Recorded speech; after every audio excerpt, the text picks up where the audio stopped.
No, you're right. Well, good morning. We've been having lively discussion before class already. As Joe looks in this and, what's fundamentalism, what's modernism, and I said we're also going to talk a little bit about what postmodernism is to kind of contrast and understand that. And, Joe's telling me that, she's lived her whole life not knowing what that means. And, well, that's because it wasn't around when you were a teenager. And then it became, and so, however, this to me illustrates a very important thing. And that is, I think rarely are we aware, or even that people can describe or define the times that we're currently in. And it's like you perceive things, but how do you describe it and define it? And that's usually accomplished later, in kind of a looking back at times. And so, some of these terms that we look at, we're trying to define, but that's just to try to help us to understand the way things are thinking and what's going on. And so these things involve the thinking. And so Heidi, that's still just a tad loud. Just a tad. Just down a little bit. Okay. I don't want, maybe I should do this. Would solve that. So anyhow, so as we continue on, as we finished our review, as Joe was very thankful, and my wife also, that we're done with the review. And that was important as we look at that, because this is a continuing on. I felt it was very important that we describe in some detail the things that were going on, the thinking, these major events that were happening in the culture of which our fellowship was part of, whether we denied or accepted that influence of what was going on or not. Because this helps to make sense of what was going to be happening not only through the 20th century, but even till now. And so I thought that would be helpful in that, how much ever we get out of that. Heidi?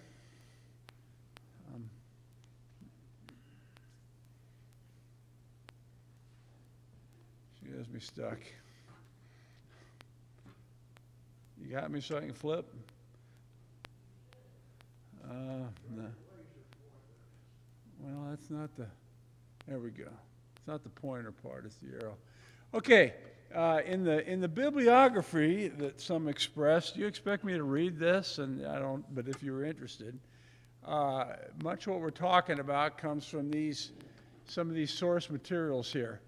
And what I tried to do was this book, Fundamentalism in American Culture, was a major work by George Marsden, and it's gone through several editions, and very, very helpful in understanding this. Then what else I did was I wanted to look back at the source material. In other words, I wanted to look back at those that were very much defending what would be called that fundamentalist position, that resistance to modernism and modern thinking. And I wanted to see what he had to say. But then I also wanted to read a book about what the modernist was saying in their own words, rather than reading somebody that disagrees with them and them telling me what they said. I wanted to read what they said themselves. And so we're going to look at some of that. And then also this really interesting book, After Cloven Tongues of Fire. When I read that a couple years ago, I was really trying to understand, what is liberalism? Because we would not be considered in the realm of liberalism as far as the views of Scripture and so on and so forth. And so, and a lot of times we all shake our heads and we say, how can they think that way? Where does that come from? Because often it's so alien to how we understand things. And so just trying to understand. And so anyhow, so that was just for your own thoughts there. Now, let us define modernism. It's difficult to define, first of all, as it is broad and encompasses many things. Modernism is a philosophical, religious, and even artistic movement, if you will, that arose from broad transformations in Western society during the late 19th and early 20th centuries. So there's big change happening. Some people call that reset. There's a big reset. Paradigm shifts, however one wants to describe it. The movement reflected a desire for the creation of new forms of art, philosophy or ways of looking at things, social organization, which reflected the newly emerging industrial world, industrial revolution, and including features such as urbanization, meaning going from the country and the growing of the cities, because that's where work was, because you had factories developed. Why? So they could produce goods in a more mass-produced, quicker way. And so that's what a lot of the Industrial Revolution was. And so that created different things in society, different problems. And so a lot of that brought on what was later the rise of the unions and those social movements that obviously began in Europe and then into this country, dealing with a lot of those things, in addition to architecture, new technologies, and even war. They learned how to kill people on a larger mass scale. The bigger guns and the things, and we're talking before the bomb even, just, the mass stuff that was going on. And so this affected everything. And so this is that modernism, that change in the world from the way things it had been. And so, just for a general idea, Scott.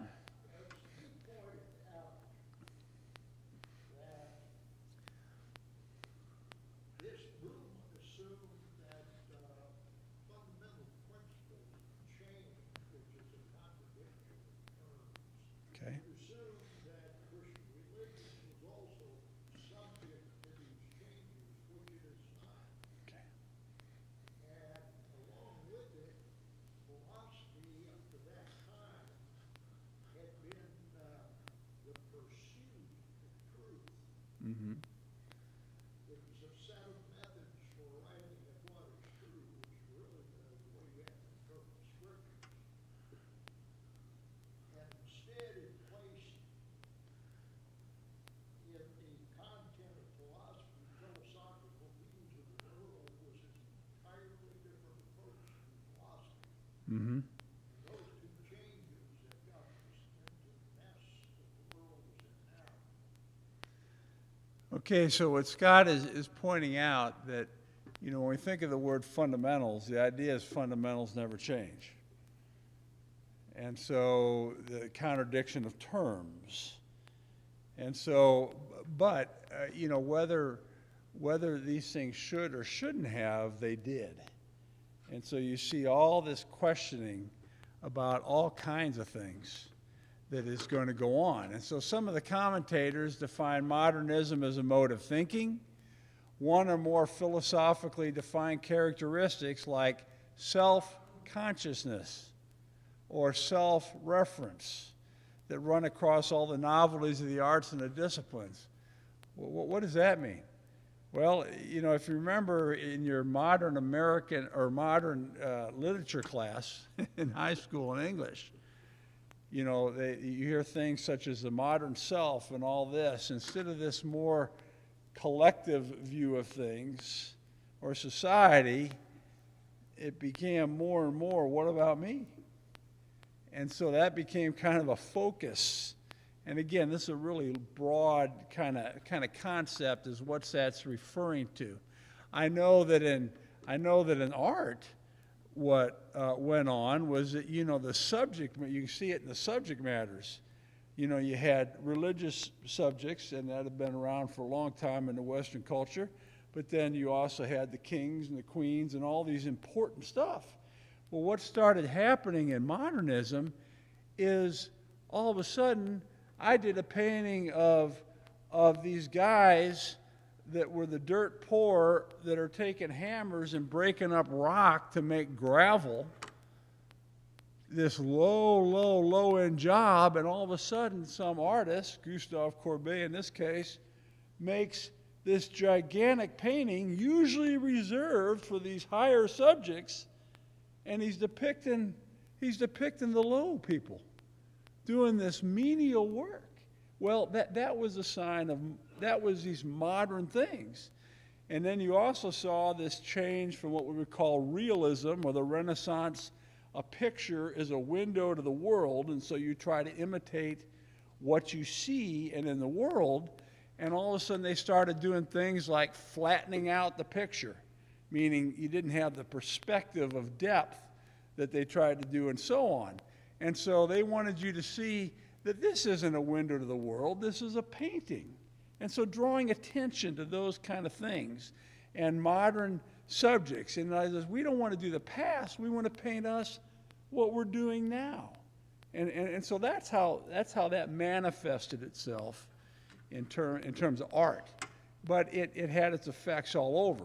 More common, especially in the West, are those who see it as a socially progressive trend of thought that affirms the power of human beings to create, improve, and reshape their environment with the aid of practical experimentation, scientific knowledge, and technology. And so right there you see this idea of it's up to us to do it, which is a rejection of God, in a sense, or a moving away from that more exclusive view, maybe is a better way of saying it.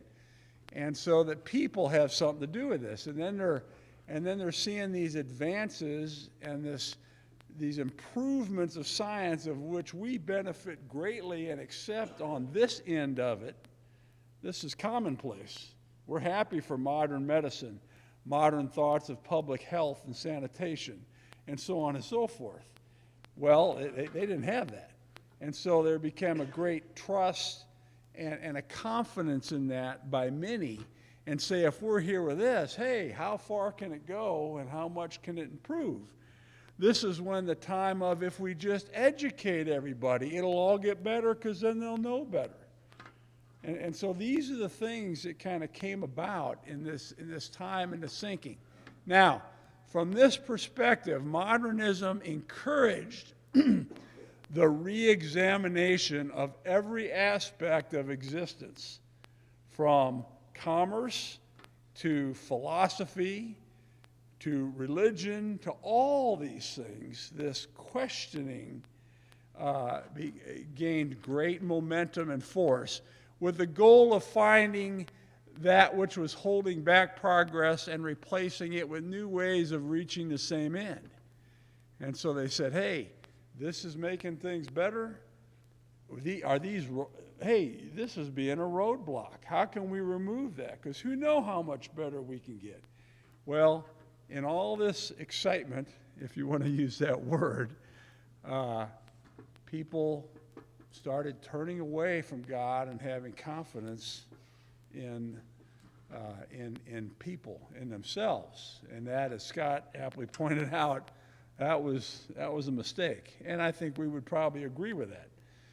However, we are deeply steeped in modernism, in the whole way of thinking, because we were raised in a world where so much of this is accepted to some degree or another. That doesn't mean it's all one exact thing. And so that's why it's really important to be aware of that and understand that. You know, the Baconian thinking, as we talked about, of Campbell and the others, well, some of that's a result of this development that went on over time. Scott? I would say it's a misapplication of the Baconian method. Okay. Baconian method, properly applied in religion and science, will not lead to contradictory results. Okay. The contrary result, because God is the author of all truth, religious and scientific. Amen. He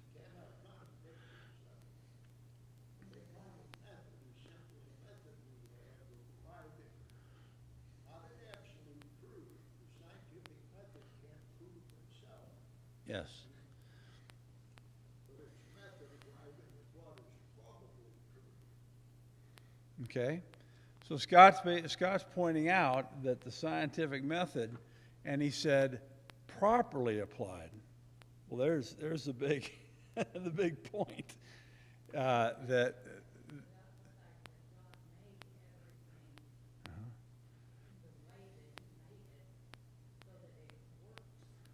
Sure.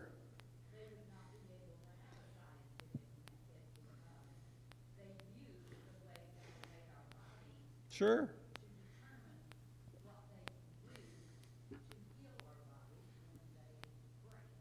Sure.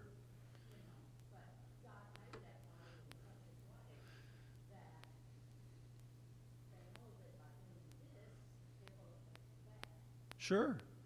And the scientific method helped us to realize and understand what you're saying about that, you know, what the body can, and all these other things.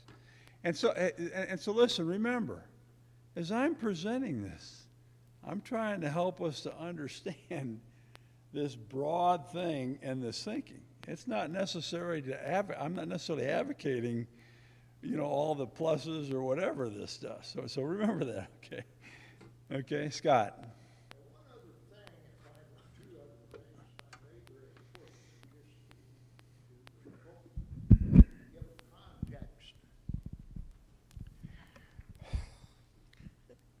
One other thing I said, or two, if I may, to give what you're saying context, there were two developments, one of them in pseudoscience and the other in science. The pseudoscience was 1859 with Charles Darwin and his supposed proof that all things evolve. And of course, that has been roundly criticized as not being true. The second was the developments in theoretical physics by Albert Einstein, in which he proved the theory of relativity, and that is that the universe has no fixed points in it, in essence. And that theory was very soon applied to everything in the world, and it completely destroyed standards of any kind. Standards in art, for example, and standards in morality primarily.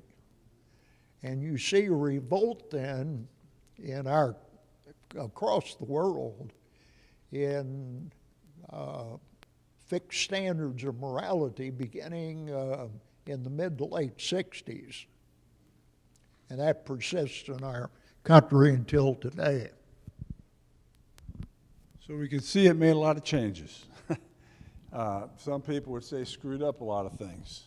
But you know, others would say that it made an awareness and brought to light other things, which is some true to that too. Ken, you were going to say something?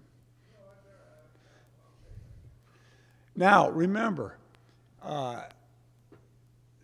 Darwin and so on, that's 107, almost 200 years now, not quite, since what he did. And so this conflict, or these presentations of what he taught, some would say others misrepresent or take it further than he did. And so we're on 150 or more years of this side of that. And so we're not unfamiliar with the arguments about or against or the critique of Darwinism and other things.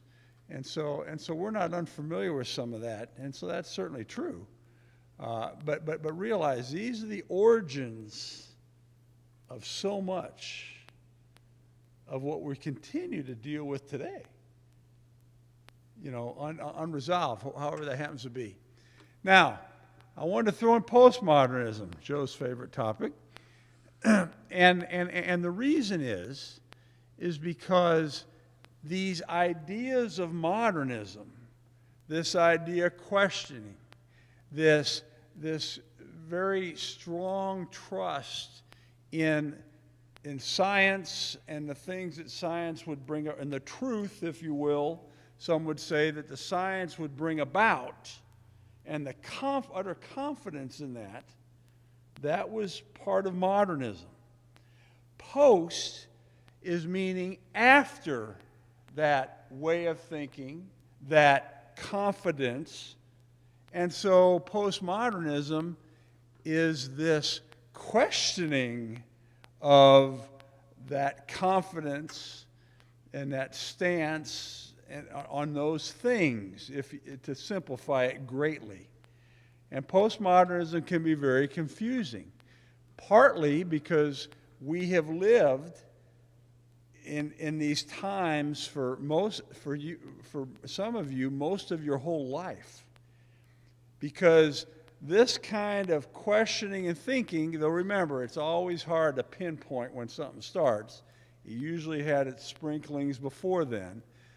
But post-World War II, in other words, you start getting in after the war, the 50s, the 60s, we've been living, for some, are referring to this. Now remember, whenever there's that, you have your dominant stuff, we'll call it modernism, and then you got your postmodernism, and there's always a generous overlap of that. And you get those that are buying into that, and you get most that aren't because they weren't raised in that atmosphere of thinking that made sense to them. And so that's really important to grasp that, I think, as we look at this. But what is postmodernism? This helps to explain now, even though we're 50, 60 years into this. Just to compare this understanding with our own time, we will now define postmodernism. Postmodernism is an intellectual stance, way of thinking, or mode of discourse which challenges the worldviews associated with the Enlightenment rationality dating back to the 17th century. In other words, it's challenging all those things that our fellowship originally was greatly steeped in, that thinking. We've talked about that a lot.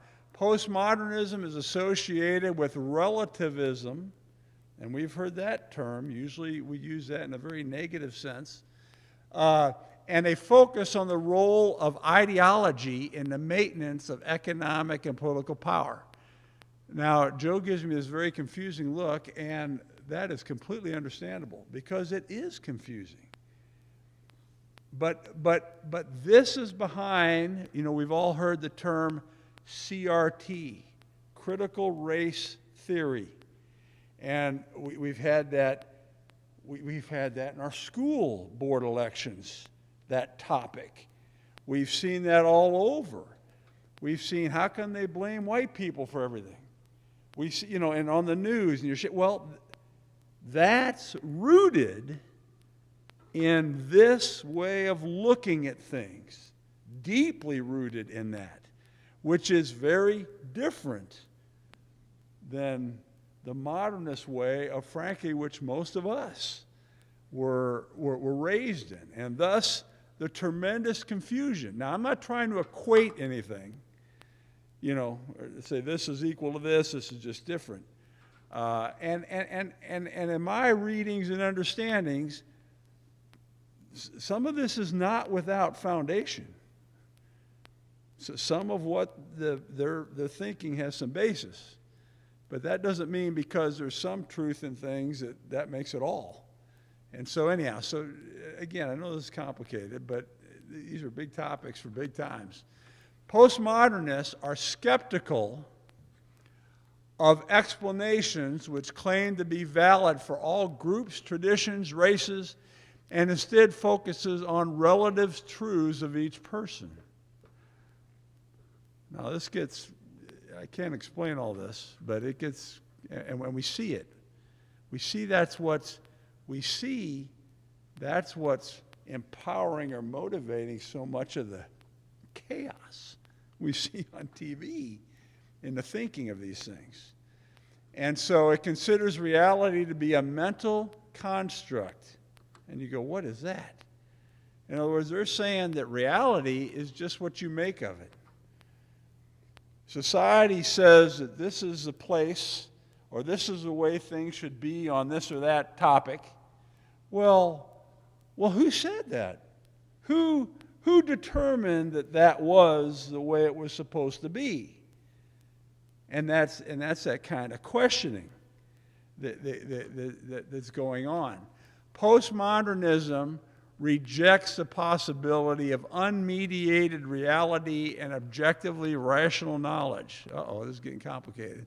Asserting that all interpretations are contingent on the perspective from which they are made. Claims of objective fact are dismissed as a naive realism.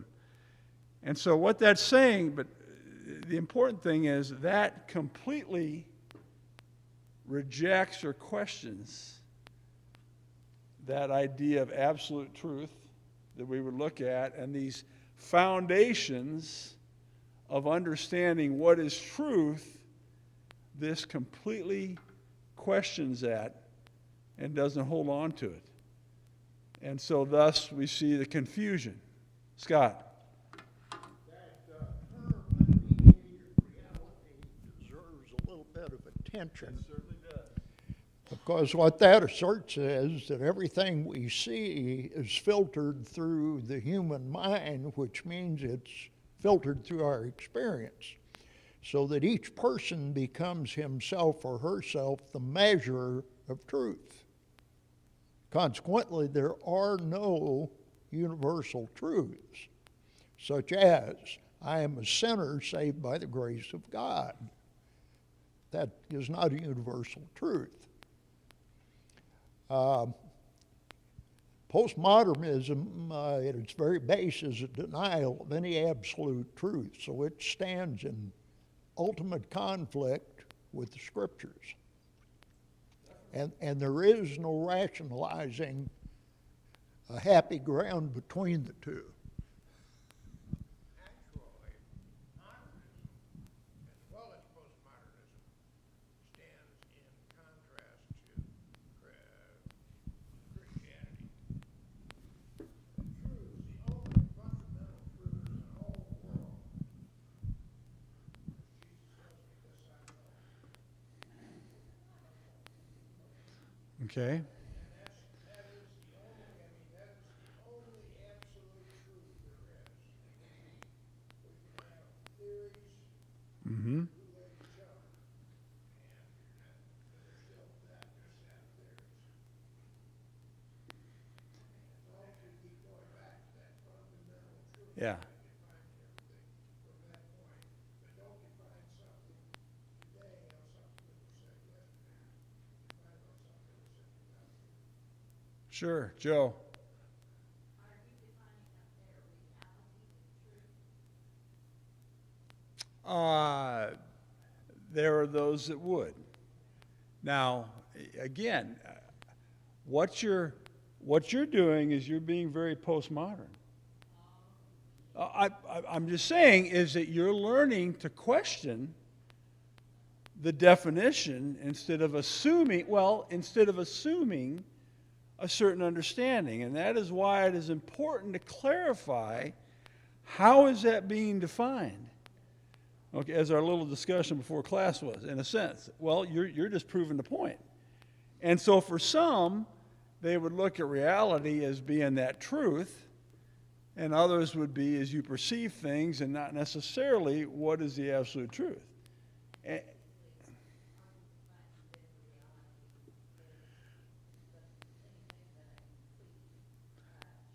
your experience, your understanding. Yes, your understanding. And so as Scott pointed out, and as we mentioned, this idea of this self-consciousness, this individualism, and so as for us as Christians, as we read the Scriptures, we would say, wait a minute, that doesn't jive with what's our understanding of the scriptures and these universal things. Scott? I used to encourage my students at the university who had to take a course in philosophy to ask any professor who would serve this the question, is that true?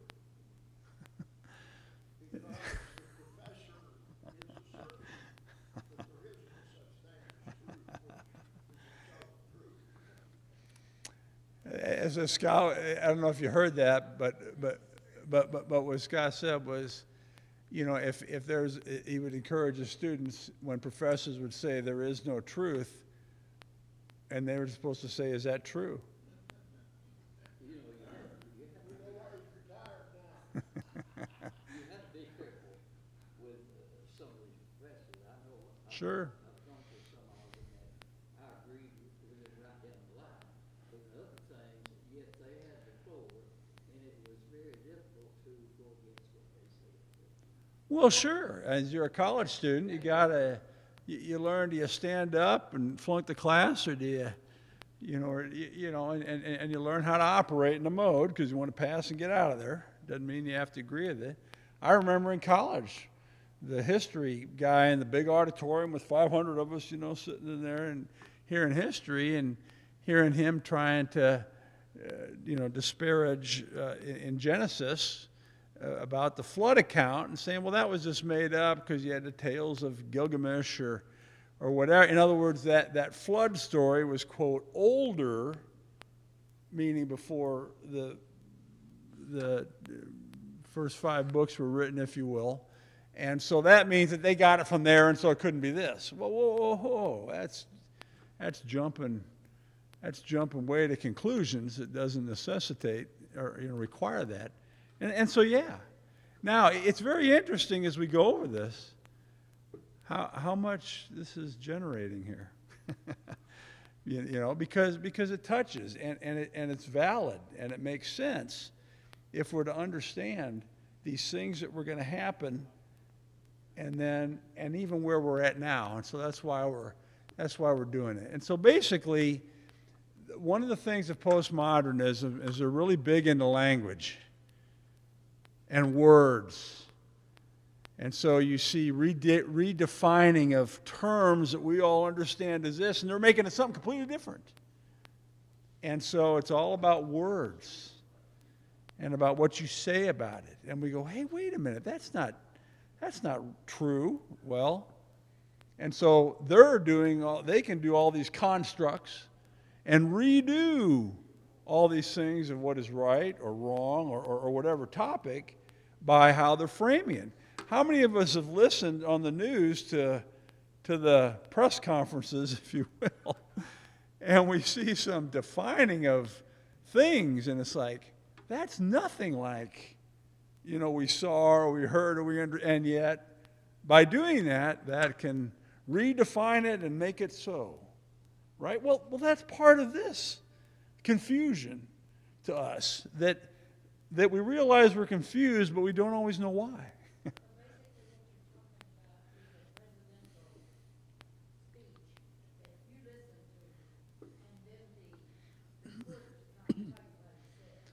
Sure. Well, that can be part of it. Well, you're right. That can be part of that. And so again, I'm not trying to put politics in this, but we see that reflected in what we're all aware of and see, is why I bring those examples up. Scott. This is confusion for some, this idea that you can redefine reality. But it's insanity for others. Aren't that serious? Sure. These people think that you could redefine the amount of energy that you get out of a gallon of gasoline and make it true. They think that you could go from about 54,000 BTUs per gallon to 60 just by thinking about it. If I say it, it's so, right? Right? Isn't that the thinking? And you're right. That's insane. That's insane. And so, anyhow, we've got to move on. But I think we're getting the point.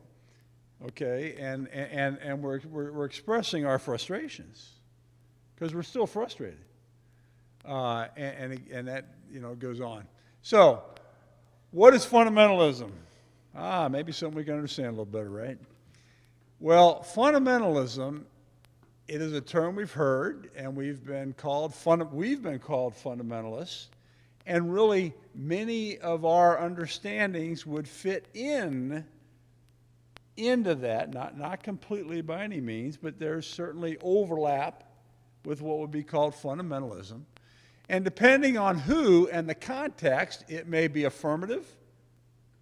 I remember Marlon Henley, many years ago, would wear this button, WERF.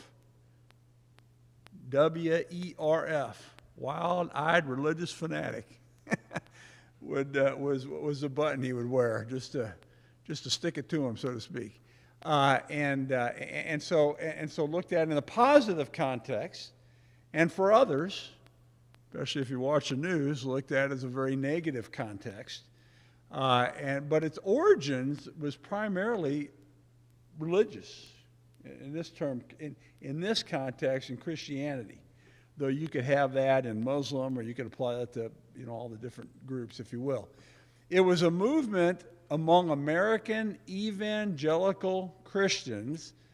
What's evangelical? People professing complete confidence in the Bible, preoccupied with the message of God's salvation for sinners through the death of Jesus Christ. Evangelicals were convinced that sincere acceptance of this gospel message was the key to virtue in this life and to eternal life in heaven. Its rejection meant following the broad path that ended with the tortures of hell, if you will. And so one could say that as a fellowship, historically, we have those connections. But again, we'll see that it's more and beyond. And it's really important that we appreciate, and I think we do because of even what we've been saying this morning about these topics, we must appreciate the immense implications of these deeply held beliefs and implications for our own life and the life of others to appreciate the dynamics of the fundamentalist thought and action. Because this was a real force for a period, and then it went down, and then it went up. And then so, you see those who are who don't hold to these understandings. You see them flashed across the magazine covers for the ones that still exist, on the covers. And usually it's in derogatory terms. The fundamentalists. You may have heard the term Christian nationalism or nationalists that has become more common and popular, and we're gonna look into that as we go through this later on, because usually it's used of in a very negative term, but others might say, "Hey, wait a minute, that isn't all negative." And so anyhow, just to give us a sneak peek, mainstream evangelicalism is historically divided between two basic orientations. One is called confessionalism, and is a belief in the importance of a full and unambiguous assent or agreement to the whole of a movement's teachings or doctrine. In other words, you're buying the whole package. I'm a Calvinist. I'm Presbyterian. I'm a Southern Baptist. I'm a Church of Christ. Well, some of that reflects that kind of thinking. In other words, buying in to kind of this whole, if you will, of those teachings and doctrines. And so confessionalists believe that differing interpretations or understandings, especially those in direct opposition to traditionally held teachings, cannot be accommodated within a church of communion. In other words, if you don't agree with this, you're out. And that's been true of many fellowships.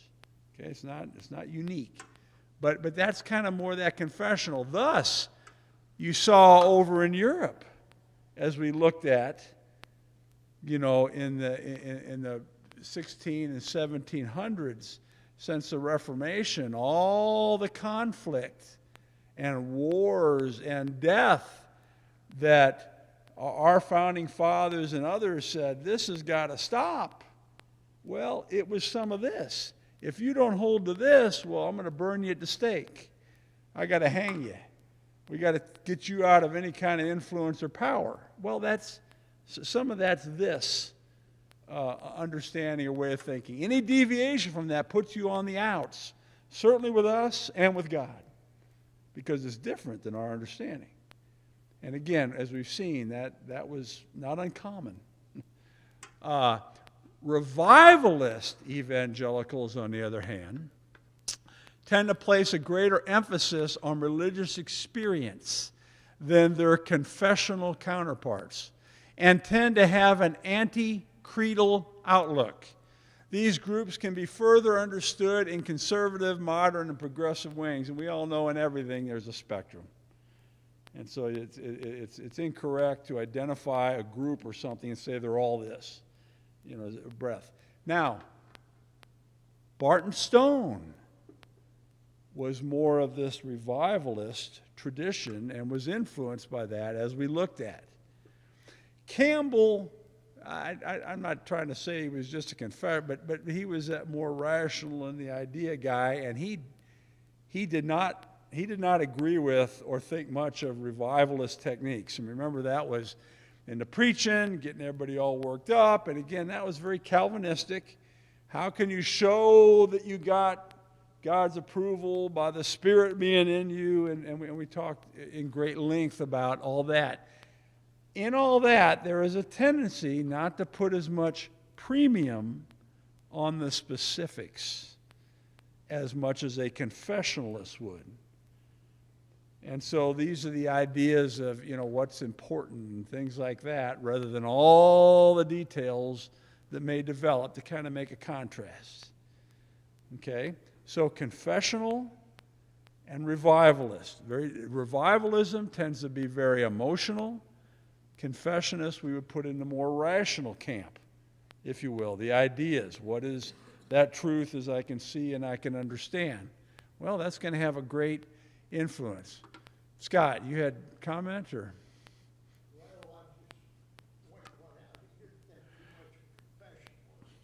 Well, yeah, Campbell was his own guy, and he kind of went into everything. It was different than he understood it, for sure. Scott said Campbell wasn't really a confessionalist either. He didn't think much of that. And of course, as you're reading the Christian Baptists, if you're able to read that, you can see he's ripping a lot of that. But it's also critical to understand that fundamentalism was shaped by the circumstances, in this case in America, in the latter half of the 19th century and up through the early 20th. Christians found themselves living in a culture that was turning away from God. One writer in 1929 observed and lamented, "There remains no foundation in authority for ideas of right and wrong. Both our practical morality and emotional lives," in other words, how we understand things, "are adjusted to a world that no longer exists." In other words, it's passed us by. All this thinking is alien, as you were saying, Joe, talking about how your mom raised you and the thinking and so on and so forth, that alien. And you know what? As we go through this and we look into our stuff, we're going to think, wait, we're 100 years past the 1920s, of which, the Scopes trial, evolution, all that took place that we're familiar with. It's been 100 years since that happened. We're 100 years on this side of it. And as we go through this, it wouldn't be crazy to think, this sounds like today. That there's so many things like today that they were dealing with then. Maybe some different particulars and things, but that feeling of alienation and what's going on, and look at this change, that's because there was change. Well, sure. In the 50s and 60s, you're right, and that got published on a magazine, God is dead. Well, that's this evolving of that, or growth of that, or whatever. And it's important that we realize and understand that, those roots and foundations of it, so we can, with greater clarity, greater, I know it's never with clarity, but greater clarity as we deal with things today and try to understand, things. And so we're done.